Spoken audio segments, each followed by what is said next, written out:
किताब शहीद जसवंत सिंह खालड़ा सोच संघर्ष ते शहादत। लेखक सरदार अजमेर सिंह। आवाज़ भाई गुरजंट सिंह रूपोवाली। भाग 8वां। खालिस्तान लहर विच एकता दा मुद्दा, धर्म ते राजनीति दा रिश्ता ਅਤੇ ਸਿੱਖ ਸਿਆਸਤ ਅੰਦਰਲਾ ਮੌਜੂਦਾ ਸੰਕਟ ਤੇ ਇਸ ਵਿੱਚੋਂ ਨਿਕਲਣ ਦਾ ਰਾਹ। ਵਾਹਿਗੁਰੂ ਜੀ ਕਾ ਖਾਲਸਾ, ਵਾਹਿਗੁਰੂ ਜੀ ਕੀ ਫਤਿਹ। ਨੰਬਰ 3, ਖਾਲਿਸਤਾਨ ਲਹਿਰ ਵਿੱਚ ਏਕਤਾ ਦਾ ਮੁੱਦਾ। ਲਿਬਰੇਸ਼ਨ ਖਾਲਿਸਤਾਨ, ਫਰਵਰੀ 1992। ਖਾਲਿਸਤਾਨ ਲਹਿਰ ਵਿੱਚ ਸ਼ਾਮਲ ਲੋਕ 3 ਤਰ੍ਹਾਂ ਦੇ ਵਿਚਾਰਾਂ ਦੇ ਧਾਰਨੀ ਹਨ।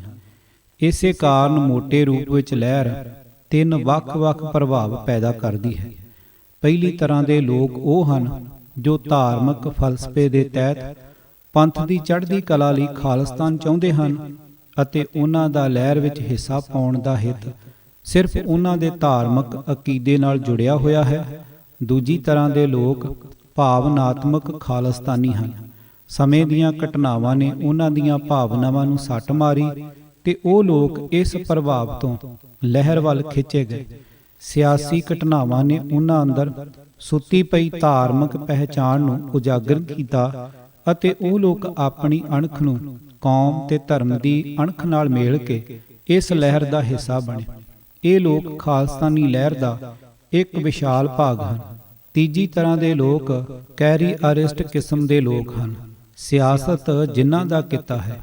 ਇਹ ਲੋਕ ਲੋਕਾਂ ਦੀਆਂ ਭਾਵਨਾਵਾਂ ਨੂੰ ਸਮਝ ਕੇ ਅਤੇ ਘਟਨਾਵਾਂ ਦੇ ਵਹਿਣ ਦੇ ਮੁਤਾਬਕ ਆਪਣੇ ਆਪ ਨੂੰ ਢਾਲਦਿਆਂ ਖਾਲਿਸਤਾਨੀ ਲਹਿਰ ਵਿੱਚ ਪ੍ਰਵੇਸ਼ ਕਰ ਗਏ ਹਨ। ਜਥੇਬੰਦੀਆਂ ਵਿਚਲੇ ਵਰਕਰਾਂ ਵਿੱਚ ਇਹ ਕਾਫੀ ਗਿਣਤੀ ਵਿੱਚ ਤੁਹਾਨੂੰ ਦਿਖਾਈ ਦੇ ਸਕਦੇ ਹਨ। ਇਹ 3 ਤਰ੍ਹਾਂ ਦੇ ਲੋਕ ਰਲ ਕੇ ਹੀ ਖਾਲਿਸਤਾਨੀ ਲਹਿਰ ਬਣਦੀ ਹੈ।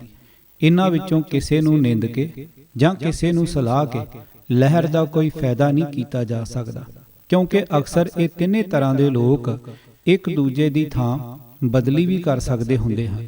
ਧਾਰਮਿਕ ਰੁਚੀਆਂ ਨੂੰ ਮੁੱਖ ਰੱਖਣ ਵਾਲਾ ਸਿਆਸੀ ਵਰਕਰ ਕਿਸੇ ਸਮੇਂ ਵੀ ਕੈਰੀ ਅਰਿਸਟ ਰੁਜ਼ਗਾਰਵਾਦੀ ਸਿਆਸਤਦਾਨ ਬਣਨ ਦੀਆਂ ਸੰਭਾਵਨਾਵਾਂ ਰੱਖਦਾ ਹੈ ਅਤੇ ਰੁਜ਼ਗਾਰਵਾਦੀ ਸਿਆਸੀ ਵਰਕਰ ਕਿਸੇ ਵੀ ਸਮੇਂ ਬਾਹਰੀ ਪ੍ਰਭਾਵ ਤਹਿਤ ਧਾਰਮਿਕ ਸਿਆਸੀ ਵਰਕਰ ਵਿੱਚ ਤਬਦੀਲ ਹੋ ਸਕਦਾ ਹੈ। ਇਸੇ ਤਰ੍ਹਾਂ ਭਾਵਨਾਤਮਕ ਵਰਕਰ ਇਹਨਾਂ ਵਿੱਚੋਂ ਕੋਈ ਵੀ ਪ੍ਰਭਾਵ ਗ੍ਰਹਿਣ ਕਰ ਸਕਦਾ ਹੈ। ਜੂਨ 1984 ਤੋਂ ਜਦ ਖਾਲਿਸਤਾਨ ਦੀ ਲਹਿਰ ਨੇ ਇੱਕ ਲੋਕ ਲਹਿਰ ਦਾ ਰੂਪ ਧਾਰਨ ਕੀਤਾ ਤਾਂ ਸਾਨੂੰ ਦੁਸ਼ਮਣ ਨੇ ਐਸੀ ਜੰਗ ਵਿੱਚ ਉਲਝਾਈ ਰੱਖਿਆ ਹੈ ਕਿ ਲਹਿਰ ਨੂੰ ਇੱਕ ਰੂਪਤਾ ਪ੍ਰਦਾਨ ਕਰਨ ਦੇ ਮੌਕੇ ਹੀ ਘੱਟ ਪੈਦਾ ਹੋਏ ਹਨ। ਇਸ ਕਾਰਨ ਜਿੱਥੇ ਘਟਨਾਵਸ ਭਾਵਨਾਤਮਕ ਪੱਧਰ ਤੇ ਲਹਿਰ ਵਿੱਚ ਅਥਾਹ ਵਾਧਾ ਹੋਇਆ ਹੈ ਅਤੇ ਰੁਜ਼ਗਾਰੀ ਕੈਰੀ ਅਰਿਸਟ ਸਿਆਸੀ ਵਰਕਰਾਂ ਦੀ ਆਮਦ ਵਧੀ ਹੈ, ਉੱਥੇ ਇਸ ਨੂੰ ਬਣਦਾ ਗੁਰਸਿੱਖ ਰੂਪ ਨਹੀਂ ਦਿੱਤਾ ਜਾ ਸਕਿਆ। ਤੇਜ਼ ਜੰਗ ਦੇ ਦੌਰਾਨ ਇਹ ਕੰਮ ਸੰਭਵ ਵੀ ਨਹੀਂ ਹੁੰਦਾ। ਇਸੇ ਕਰਕੇ ਲਹਿਰ ਵਿੱਚ ਵਰਕਰਾਂ ਦੇ ਵਾਧੇ ਦੇ ਨਾਲ ਜਥੇਬੰਦੀਆਂ ਦਾ ਵਾਧਾ ਵੀ ਵੱਡੀ ਪੱਧਰ ਤੇ ਹੋਇਆ ਹੈ। ਇਹ ਇੱਕ ਕੁਦਰਤੀ ਵਰਤਾਰਾ ਸੀ ਤੇ ਇਹ ਇੰਜ ਹੀ ਵਾਪਰਨਾ ਸੀ।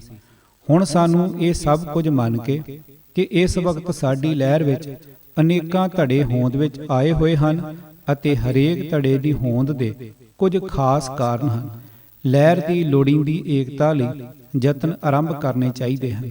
ਇਸ ਹਾਲਤ ਦਾ ਹੱਲ ਪ੍ਰਚਲਿਤ ਰਾਜਨੀਤੀ ਵਿਗਿਆਨ ਅੰਦਰੋਂ ਸੰਭਵ ਨਹੀਂ ਹੈ। ਸਾਡੀ ਲਹਿਰ ਸਿਰਫ ਤੇ ਸਿਰਫ ਧਰਮ ਦੀ ਚੜ੍ਹਦੀ ਕਲਾ ਲਈ ਇੱਕ ਧਾਰਮਿਕ ਲਹਿਰ ਹੈ। ਅਸੀਂ ਇਹ ਮੰਨ ਕੇ ਤੁਰਦੇ ਹਾਂ ਕਿ ਦੁਨੀਆ ਵਿਚਲੇ ਤਮਾਮ ਦੁੱਖਾਂ ਦੇ ਕਾਰਨਾਂ ਦੀ ਜੜ ਮਨੁੱਖਤਾ ਵੱਲੋਂ ਧਰਮੀ ਰਸਤੇ ਤੋਂ ਬੇਮੁਖਤਾ ਹੈ ਅਤੇ ਸਰਬੱਤ ਦੇ ਭਲੇ ਲਈ ਮਾਨਵਤਾ ਨੂੰ ਧਰਮੀ ਰਸਤੇ ਉੱਪਰ ਪਾਉਣ ਲਈ ਸ੍ਰੀ ਗੁਰੂ ਗ੍ਰੰਥ ਸਾਹਿਬ ਜੀ ਦੀ ਸਿੱਖਿਆ ਉੱਤੇ ਅਮਲ ਜ਼ਰੂਰੀ ਹੈ ਅਤੇ ਸਿਰਫ ਤੇ ਸਿਰਫ ਗੁਰਬਾਣੀ ਦਾ ਚਾਨਣ ਦੁਨੀਆ ਉੱਤੇ ਫੈਲਾਉਣ ਦੀ ਖਾਤਰ ਸੰਤ ਸਿਪਾਹੀਆਂ ਦਾ ਖਾਲਸਾ ਇੱਕ ਧਰਮੀ ਰਾਜ ਸਥਾਪਿਤ ਕਰਨ ਲਈ ਤੁਰਿਆ ਹੈ। ਰਾਜ ਸਾਡਾ ਸਾਧਨ ਹੈ, ਧਰਮ ਸਾਡੀ ਮੰਜ਼ਿਲ ਹੈ।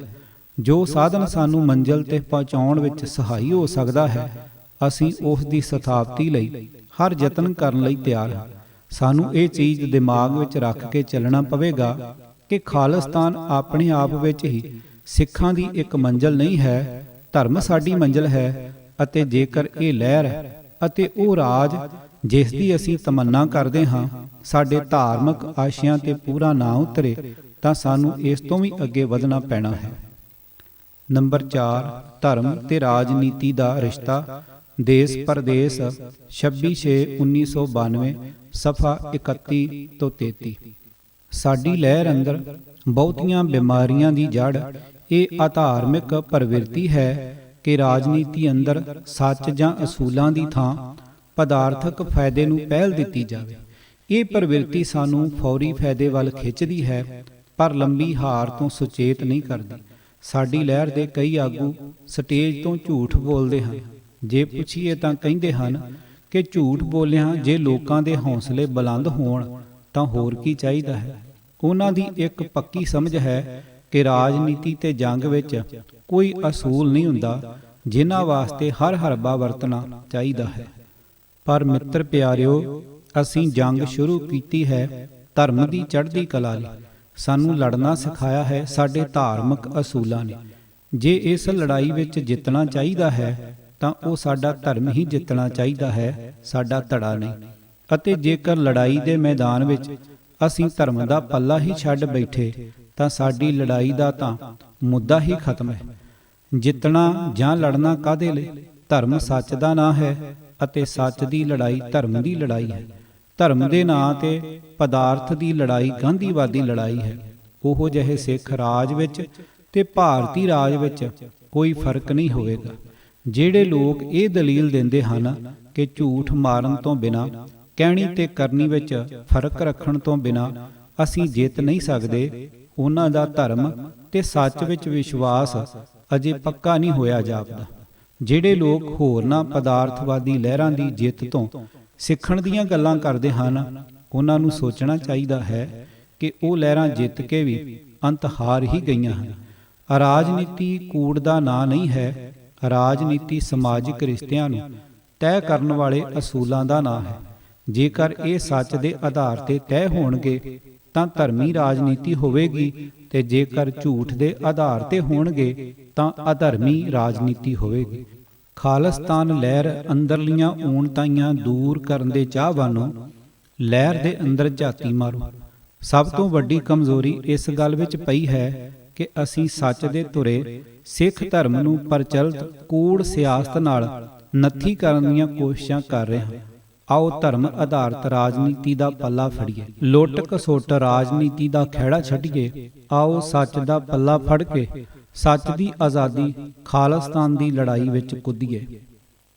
ਨੰਬਰ 5, ਸਿੱਖ ਸਿਆਸਤ ਅੰਦਰਲਾ ਮੌਜੂਦਾ ਸੰਕਟ ਤੇ ਇਸ ਵਿੱਚੋਂ ਨਿਕਲਣ ਦਾ ਰਾਹ।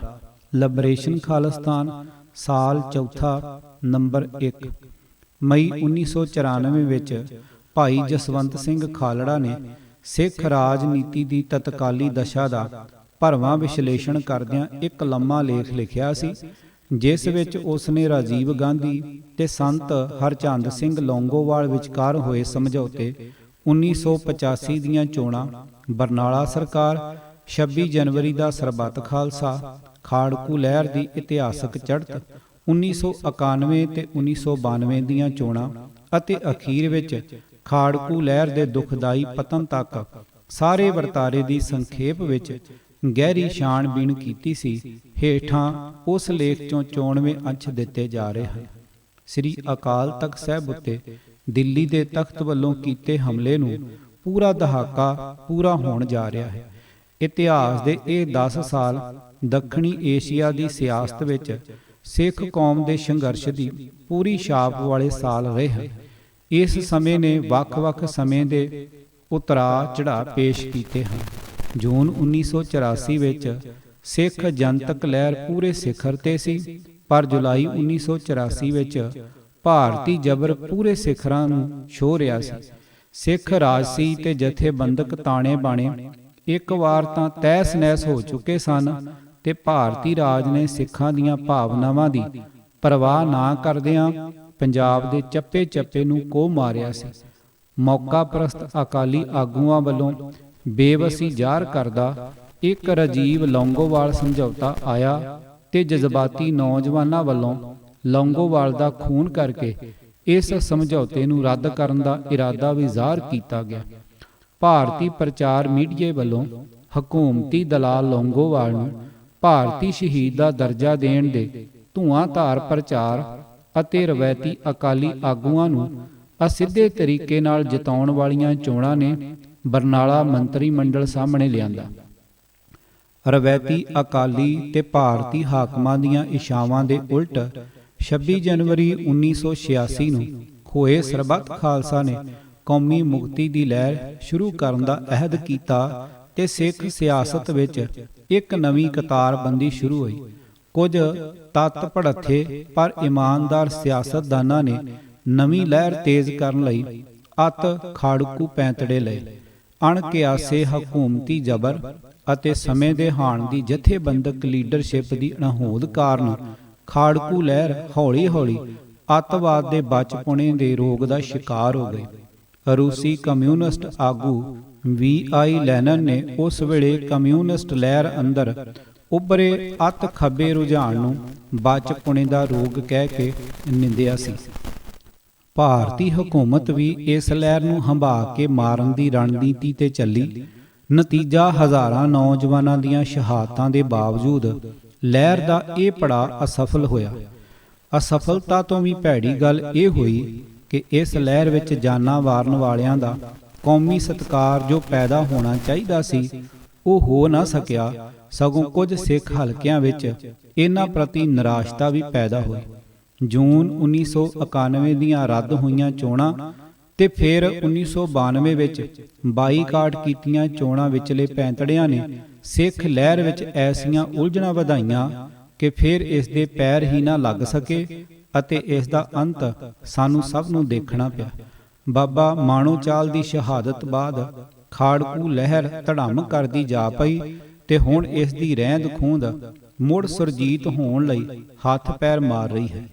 ਰਵਾਇਤੀ ਅਕਾਲੀ ਦਲ 1999 ਦੀਆਂ ਚੋਣਾਂ ਸਮੇਂ ਕੌਮੀ ਸਿੱਖ ਲਹਿਰ ਦਾ ਸਾਹਮਣਾ ਨਾ ਕਰ ਸਕੇ ਅਤੇ ਜਮਹੂਰੀ ਮੁਹਾਜ਼ ਤੋਂ ਬੁਰੀ ਤਰ੍ਹਾਂ ਸਾਫ਼ ਕਰ ਦਿੱਤੇ ਗਏ।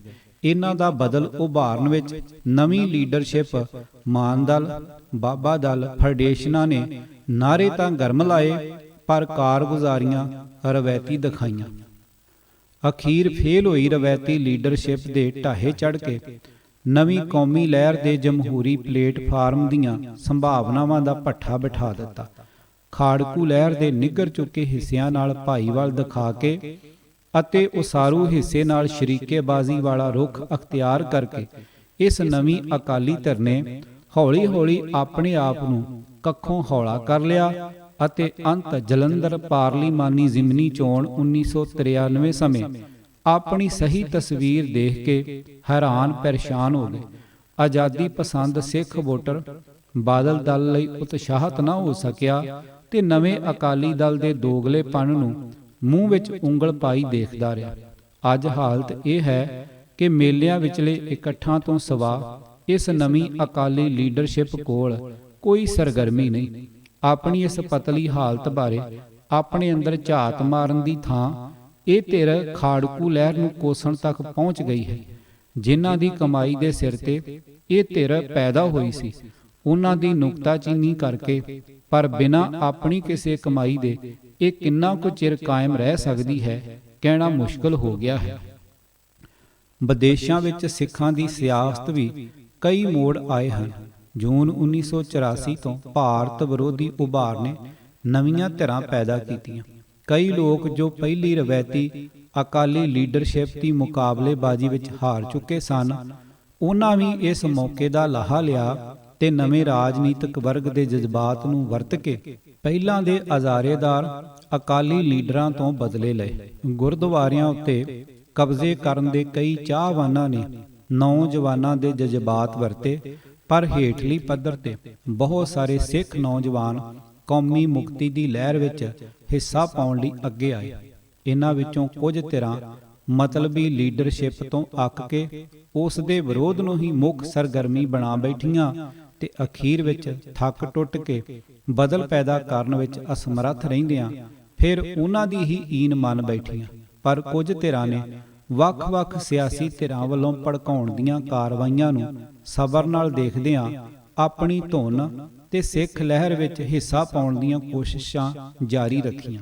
ਅਜੋਕੇ ਸੰਕਟ ਦੀਆਂ ਜੜ੍ਹਾਂ। ਜੋ ਲੋਕ ਸਿੱਖ ਸਿਆਸਤ ਦੇ ਅਜੋਕੇ ਸੰਕਟ ਨੂੰ ਤਸਲੀਮ ਹੀ ਨਹੀਂ ਕਰਦੇ, ਉਹਨਾਂ ਦੀ ਸੋਚ ਉਹਨਾਂ ਨੂੰ ਹੀ ਮੁਬਾਰਕ ਰਹੇ। ਪਰ ਜੋ ਇਸ ਸੰਕਟ ਤੋਂ ਫਿਕਰਮੰਦ ਹਨ, ਉਹਨਾਂ ਨਾਲ ਅਸੀਂ ਬਹਿਸ ਵਿਚਾਰ ਦੀ ਹਿੱਸਾ ਰੱਖਦੇ ਹਾਂ ਤਾਂ ਕਿ ਇਸ ਸੰਕਟ ਵਿੱਚੋਂ ਲਹਿਰ ਨੂੰ ਕੱਢਿਆ ਜਾ ਸਕੇ। ਜ਼ਰੂਰੀ ਨਹੀਂ ਕਿ ਜੋ ਅਸੀਂ ਕਿਆਸ ਰਹੇ ਹਾਂ ਉਹ ਹੀ ਠੀਕ ਹੋਵੇ, ਪਰ ਫਿਰ ਵੀ ਅਸੀਂ ਕੁਝ ਮੁੱਦੇ ਪੂਰੇ ਵਿਸ਼ਵਾਸ ਨਾਲ ਉਠਾ ਰਹੇ ਹਾਂ ਤੇ ਤੁਹਾਨੂੰ ਬਹਿਸ ਦਾ ਸੱਦਾ ਦਿੰਦੇ ਹਾਂ। ਸੰਕਟ ਕੁਦਰਤੀ ਸੀ। ਸਿੱਖਾਂ ਦੀ ਆਜ਼ਾਦੀ ਦੀ ਲਹਿਰ ਦੇ ਇਸ ਦੌਰ ਵਿੱਚੋਂ ਹੀ ਅੰਤਮ ਜਿੱਤ ਪ੍ਰਾਪਤ ਨਹੀਂ ਸੀ ਕੀਤੀ ਜਾ ਸਕਦੀ।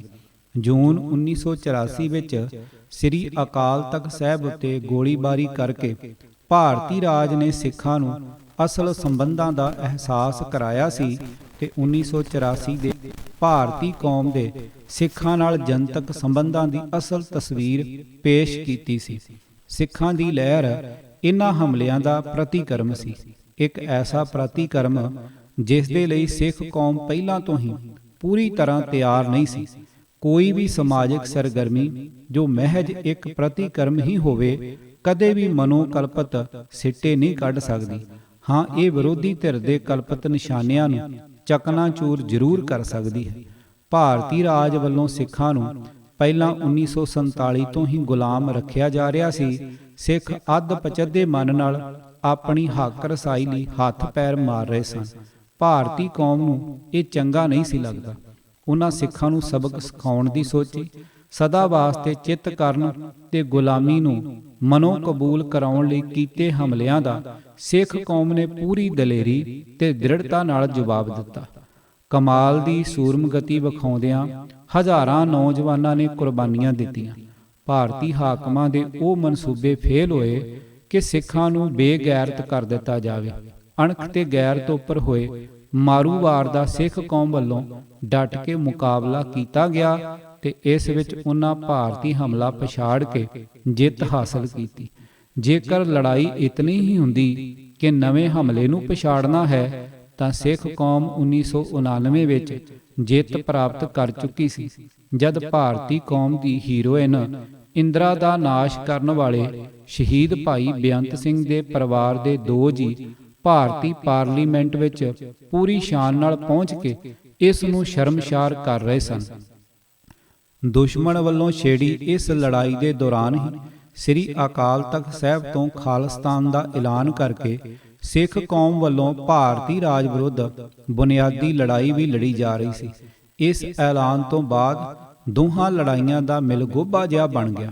ਸਿੱਖਾਂ ਦਾ ਇੱਕ ਵੱਡਾ ਹਿੱਸਾ ਸਮੇਤ ਅਕਾਲੀ ਵਰਕਰਾਂ ਦੇ ਭਾਰਤੀ ਹਾਕਮਾਂ ਵੱਲੋਂ ਜਿੱਚ ਕਰਨ ਦੇ ਤਾਜ਼ਾ ਹਮਲੇ ਵਿਰੁੱਧ ਲੜਾਈ ਲਈ ਤਾਂ ਸਹਿਮਤ ਸਨ, ਪਰ ਨਵੀਂ ਵਿੱਢੀ ਲੜਾਈ ਖਾਲਿਸਤਾਨ ਲਈ ਅਜੇ ਪੂਰੀ ਤਰ੍ਹਾਂ ਤਿਆਰ ਨਹੀਂ ਸਨ।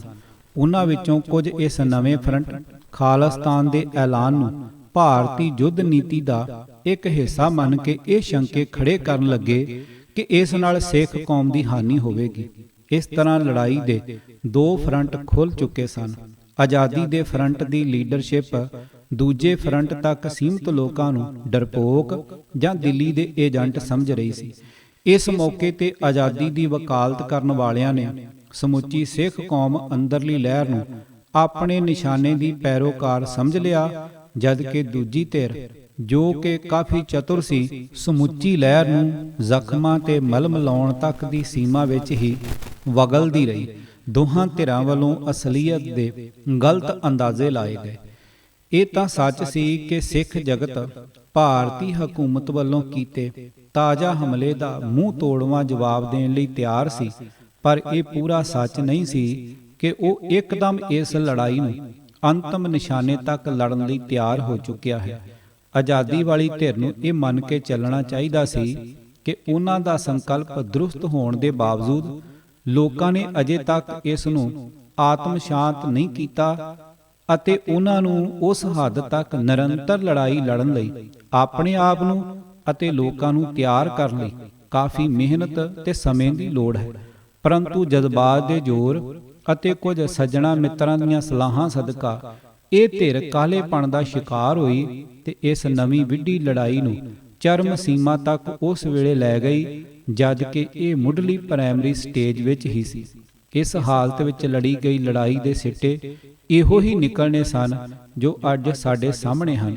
ਜੋ ਕੁਝ ਵਾਪਰਿਆ ਹੈ ਇਸ ਤੇ ਜ਼ਿਆਦਾ ਅਚੰਭਤ ਜਾਂ ਪਰੇਸ਼ਾਨ ਹੋਣ ਦੀ ਉਤਨੀ ਲੋੜ ਨਹੀਂ ਜਿਤਨਾ ਠੰਡੇ ਮਨ ਨਾਲ ਇਹ ਸੋਚਣ ਦੀ ਹੈ ਕਿ ਹੁਣ ਕਿੱਥੋਂ ਸ਼ੁਰੂ ਕੀਤਾ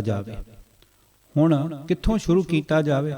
ਕੌਮੀ ਆਜ਼ਾਦੀ ਦੀ ਲੜਾਈ ਵਿੱਚ ਸਾਰਥਕ ਹਿੱਸਾ ਪਾਉਣ ਖਾਤਰ ਸਾਨੂੰ ਹਕੀਕਤ ਦੇ ਨੇੜੇ ਪਹੁੰਚ ਕੇ ਨਵੇਂ ਪੈਂਤੜੇ ਅਪਣਾਉਣੇ ਪੈਣਗੇ। ਪਹਿਲਾਂ ਇਹ ਮੰਨ ਕੇ ਤੁਰਨਾ ਪਵੇਗਾ ਕਿ ਅਸੀਂ ਇਹਨਾਂ ਦਿਨਾਂ ਵਿੱਚ ਜੂਨ 1984 ਤੇ ਉਸ ਤੋਂ ਬਾਅਦ ਦੇ ਭਾਰਤੀ ਜ਼ੁਲਮਾਂ ਤੋਂ ਪੈਦਾ ਹੋਏ ਸਿੱਖਾਂ ਦੇ ਕੌਮੀ ਵਿਦਰੋਹ ਵਿੱਚ ਖੜੋਤ ਆਈ ਹੈ। ਇਸ ਦਾ ਇੱਕ ਕਾਰਨ ਭਾਰਤੀ ਰਾਜ ਮਸ਼ੀਨਰੀ ਦਾ ਅਥਾਹ ਜ਼ਬਰ ਹੈ ਤੇ ਦੂਜਾ ਕਾਰਨ ਇਸ ਵਿਦਰੋਹ ਦੀ ਅਗਵਾਈ ਕਰਦੀਆਂ ਖਾੜਕੂ ਧਿਰਾਂ ਅੰਦਰਲੀਆਂ ਕਮਜ਼ੋਰੀਆਂ ਹਨ। ਜ਼ਬਰ ਤੋਂ ਸਤਾਏ ਤੇ ਖਾੜਕੂ ਧਿਰਾਂ ਦੀਆਂ ਕਮਜ਼ੋਰੀਆਂ ਤੋਂ ਉਕਤਾਏ ਸਿੱਖ ਲੋਕ ਇਸ ਲਹਿਰ ਤੋਂ ਦੂਰੀ ਤੇ ਰਹਿਣ ਵਿੱਚ ਹੀ ਭਲਾ ਮਹਿਸੂਸ ਕਰਨ ਲੱਗੇ ਤੇ ਅਖੀਰ ਸਾਨੂੰ ਇਹ ਦਿਨ ਦੇਖਣੇ ਪਏ ਹਨ। ਅੱਜ ਜੇਕਰ ਕੋਈ ਜਥੇਬੰਦੀ ਆਪਾ ਪੜਚੋਲ ਕਰਨ ਤੋਂ ਬਿਨਾਂ ਹੀ ਦੁਬਾਰਾ ਸਰਗਰਮੀਆਂ ਕਰਨ ਦੀ ਕੋਸ਼ਿਸ਼ ਕਰੇਗੀ ਤਾਂ ਲੋਕਾਂ ਵੱਲੋਂ ਕਿਸੇ ਵਿਸ਼ੇਸ਼ ਸਮਰਥਨ ਦੀ ਆਸ ਨਹੀਂ ਹੈ, ਕਿਉਂਕਿ ਇੱਕ ਤਾਂ ਕੁਝ ਲੋਕ ਭਾਰਤੀ ਰਾਜ ਮਸ਼ੀਨਰੀ ਦੀ ਅਥਾਹ ਸ਼ਕਤੀ ਤੋਂ ਵਕਤੀ ਤੌਰ ਤੇ ਭੈ ਭੀਤ ਹੋਏ ਹਨ। ਦੂਜਾ ਕੁਝ ਲੋਕਾਂ ਵਿੱਚ ਖਾੜਕੂ ਜਥੇਬੰਦੀਆਂ ਦੀ ਲੀਡਰਸ਼ਿਪ ਦੀ ਕਾਬਲੀਅਤ ਉੱਪਰੋਂ ਭਰੋਸਾ ਉੱਠ ਚੁੱਕਾ ਹੈ ਤੇ ਉਹਨਾਂ ਨੂੰ ਡਰ ਹੈ ਕਿ ਉਹ ਪਹਿਲਾਂ ਵਾਲੀਆਂ ਹੀ ਗਲਤੀਆਂ ਦੁਹਰਾਉਣਗੇ। ਇਸ ਕਰਕੇ ਉਹ ਸਾਰੀਆਂ ਜਥੇਬੰਦੀਆਂ ਜੋ ਆਜ਼ਾਦੀ ਦੀ ਲੜਾਈ ਵਿੱਚ ਸਰਗਰਮ ਰਹੀਆਂ ਹਨ ਤੇ ਫਿਰ ਤੋਂ ਸਰਗਰਮ ਹੋਣਾ ਚਾਹੁੰਦੀਆਂ ਹਨ, ਪਹਿਲਾਂ ਆਪਣੀ ਬੁੱਕਲ ਵਿੱਚ ਝਾਤ ਮਾਰਨ ਦੀ ਪ੍ਰਕਿਰਿਆ ਸ਼ੁਰੂ ਕਰਨ ਤੇ ਆਪਣੀਆਂ ਗਲਤੀਆਂ ਦਾ ਜਨਤਕ ਤੌਰ ਤੇ ਅਹਿਸਾਸ ਕਰਨ। ਇਸ ਤਰ੍ਹਾਂ ਇਹ ਪ੍ਰਭਾਵ ਪੈਦਾ ਕੀਤਾ ਜਾਵੇ ਕਿ ਅੱਗੇ ਤੋਂ ਪਹਿਲਾਂ ਹੋਈਆਂ ਗਲਤੀਆਂ ਨਹੀਂ ਦੁਹਰਾਈਆਂ ਜਾਣਗੀਆਂ। ਇਸ ਦੇ ਨਾਲ ਹੀ ਇਹ ਧਾਰਨਾ ਵੀ ਛੱਡੀ ਜਾਵੇ ਕਿ ਜਿਵੇਂ ਅਸੀਂ ਪਹਿਲਾਂ ਲੜ ਰਹੇ ਸੀ ਉਵੇਂ ਹੀ ਲੜਾਈ ਸ਼ੁਰੂ ਕਰਨੀ ਜ਼ਰੂਰੀ ਹੈ। ਸਾਨੂੰ ਇਹ ਮੰਨ ਕੇ ਚੱਲਣਾ ਪਵੇਗਾ ਕਿ ਪਹਿਲਾਂ ਜੋ ਹਾਲਾਤ ਸਾਡੇ ਸਾਹਮਣੇ ਸਨ ਅਤੇ ਜਿਹੜੇ ਮੋੜ ਘੋੜ ਸਾਡੇ ਦੁਸ਼ਮਣ ਵੱਲੋਂ ਪੈਦਾ ਕੀਤੇ ਸਨ ਉਹਨਾਂ ਮੁਤਾਬਕ ਹੀ ਅੰਦੋਲਨ ਵਿੱਚ ਉਤਰਾ ਚੜਾ ਆਏ ਸਨ। ਕੁਝ ਰਾਹ ਅਸੀਂ ਆਪ ਅਖਤਿਆਰ ਕੀਤੇ ਸਨ ਤੇ ਕੁਝ ਤੇ ਸਾਨੂੰ ਚੱਲਣ ਲਈ ਉਤੇਜਿਤ ਕੀਤਾ ਗਿਆ ਸੀ। ਸਾਡੀ ਇਹ ਸਪਸ਼ਟ ਧਾਰਨਾ ਹੈ ਕਿ ਕੌਮੀ ਆਜ਼ਾਦੀ ਦੀ ਲਹਿਰ ਵਿੱਚ ਸਭ ਤੋਂ ਪਹਿਲਾਂ ਤੇ ਸਭ ਤੋਂ ਵਧੇਰੇ ਜੋਸ਼ ਨਾਲ ਉਹ ਵਰਕਰ ਲੜਨਗੇ ਜਿਨ੍ਹਾਂ ਨੂੰ ਭਾਰਤੀ ਰਾਜਨੀਤੀ ਨੇ ਅਕਾਲੀ ਸਿਆਸਤ ਰਾਹੀਂ ਖੱਸੀ ਨਹੀਂ ਕਰ ਦਿੱਤਾ। ਜਿਹੜਾ ਵੀ ਵਰਕਰ 5-10 ਸਾਲ ਅਕਾਲੀ ਸਿਆਸਤ ਦੇ ਭਾਰਤੀ ਖੱਸੀ ਪੁਣੇ ਵਿੱਚ ਕੰਮ ਕਰਨ ਦਾ ਆਦੀ ਹੋ ਚੁੱਕਾ ਹੈ, ਉਹ ਖਾਲਿਸਤਾਨੀ ਲਹਿਰ ਵਿੱਚ ਉਹਨਾਂ ਵਰਕਰਾਂ ਦਾ ਮੁਕਾਬਲਾ ਨਹੀਂ ਕਰ ਸਕੇਗਾ ਜੋ ਹਾਲੇ ਇਸ ਤੋਂ ਅਣਲੱਗ ਰਹੇ ਹਨ। ਸਾਨੂੰ ਅਕਾਲੀ ਵਰਕਰਾਂ ਦੇ ਆਜ਼ਾਦੀ ਲਹਿਰ ਵਿੱਚ ਆਉਣ ਵਾਲੇ ਸਮੇਂ ਵਿਚਲੇ ਰੋਲ ਨੂੰ ਘਟਾ ਕੇ ਵੀ ਨਹੀਂ ਵੇਖਣਾ ਚਾਹੀਦਾ, ਪਰ ਜਦ ਅਸੀਂ ਅਕਾਲੀ ਪਿਛੋਕੜ ਜਾਂ ਕਿਸੇ ਗੈਰ ਅਕਾਲੀ ਪਿਛੋਕੜ ਦੀ ਤੁਲਨਾ ਕਰਾਂਗੇ ਤਾਂ ਫਰਕ 19-21 ਦਾ ਹੀ ਰਹੇਗਾ।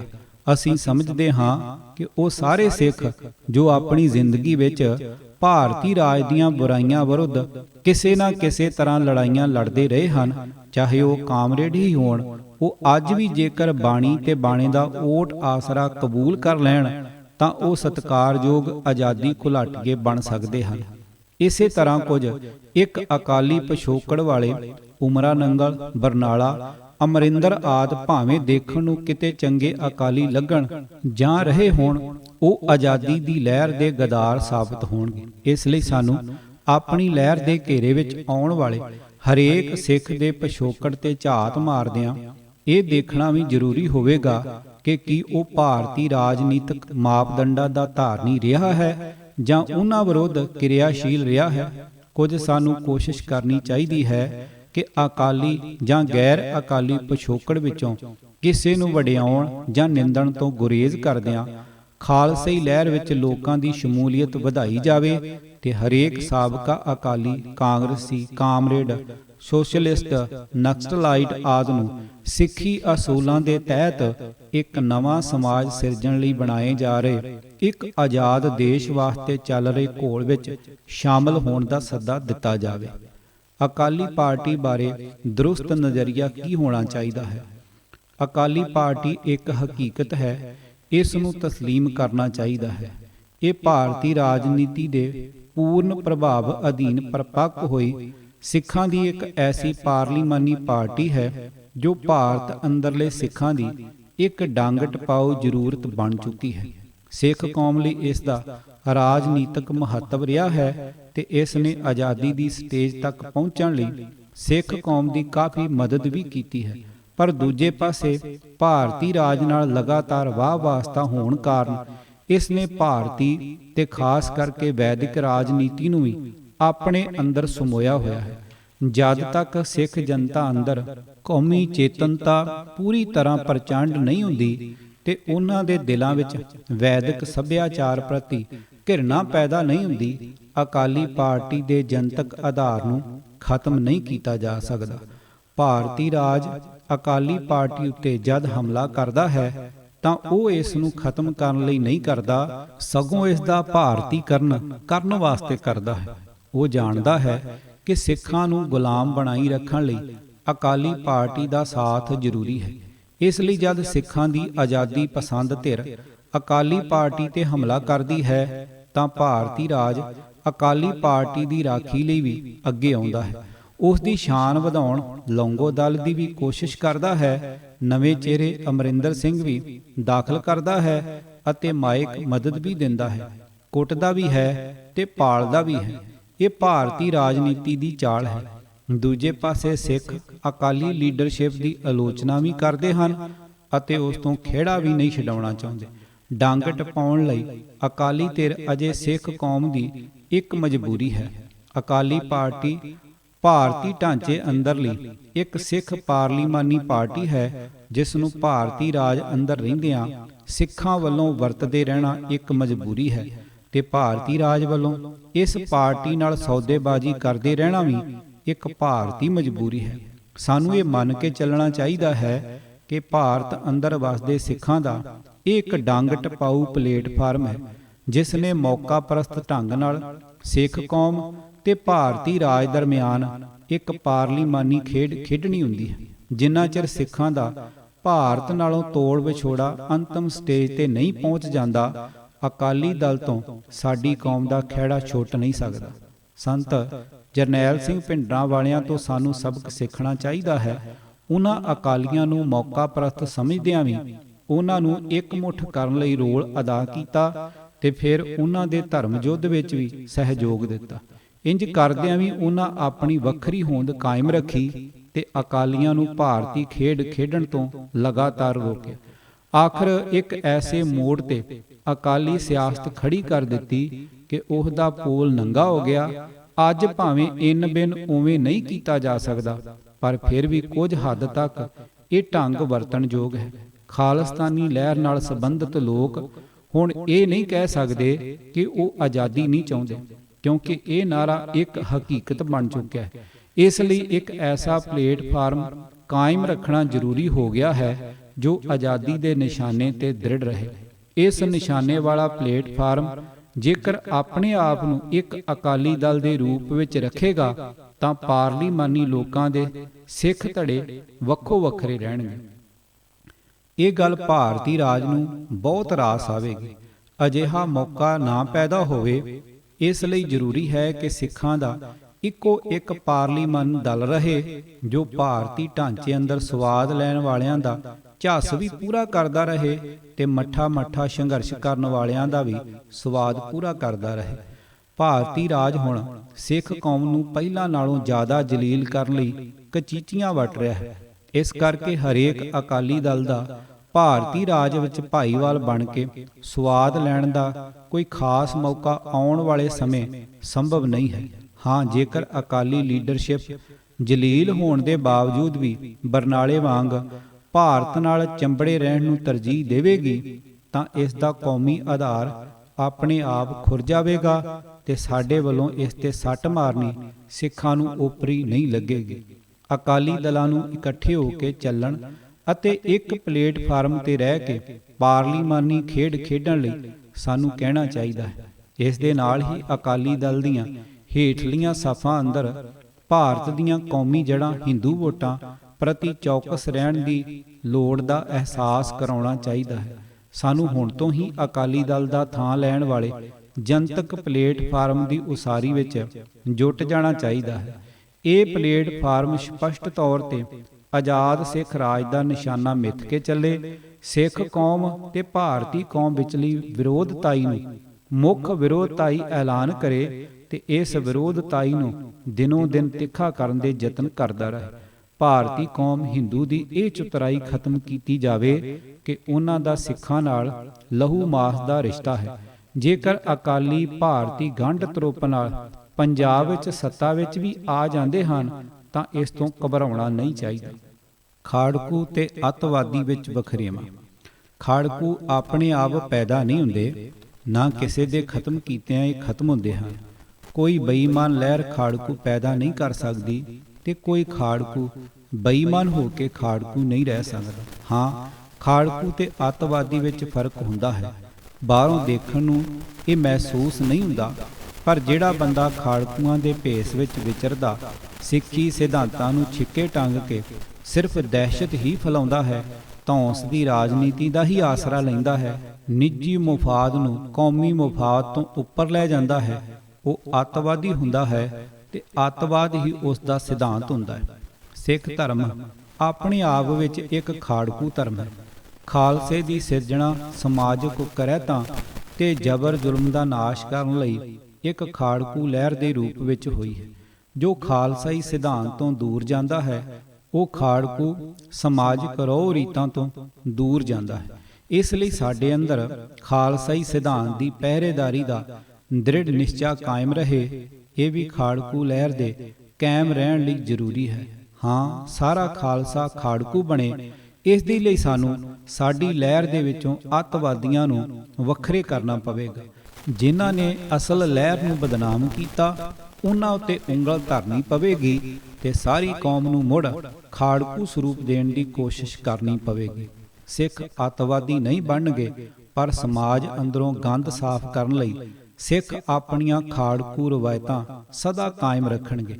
ਇਸੇ ਨਾਲ ਹੀ ਪਹਿਲਾਂ ਸਮਾਜ ਦਾ ਭਲਾ ਹੋਇਆ ਸੀ ਤੇ ਇਸੇ ਨਾਲ ਸਮਾਜ ਫਿਰ ਉਚੇਰੀ ਪੱਧਰ ਵੱਲ ਵਧੇਗਾ। ਸ੍ਰੀ ਅਕਾਲ ਤਖਤ ਸਾਹਿਬ ਉੱਤੇ ਭਾਰਤੀ ਕੌਮ ਦੇ ਹਮਲੇ ਦੇ 10ਵੇਂ ਸਾਲ ਸਾਨੂੰ ਇਹ ਪ੍ਰਣ ਦਰਹਾਉਣਾ ਪਵੇਗਾ।